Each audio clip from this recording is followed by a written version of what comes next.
If someone changes their religion, should they still get ST reservation benefits? This constitutional debate is heating up in India right now. So in today's editorial, we are going to talk about it. Come, let's have a look.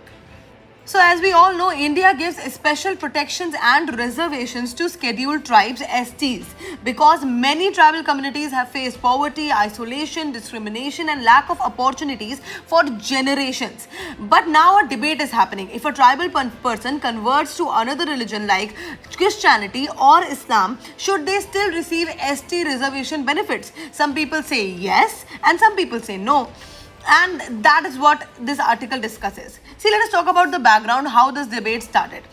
In India, ST status is linked to tribal identity, not religion. Over time, many tribal people converted to Christianity and Islam. Some leaders argue that after conversion, many people stop following tribal customs as well and should not get tribal benefits. Others argue that tribal identity does not disappear after changing of the religion because social and economic problems still remain. The article says this debate has existed for decades and is connected to constitutional provisions and court interpretations. Now let's talk about the multiple dimensions of this article. The first dimension is the constitutional dimension. The constitution gives protection to scheduled tribes through provisions like Article 342, which decides who is included in the ST list.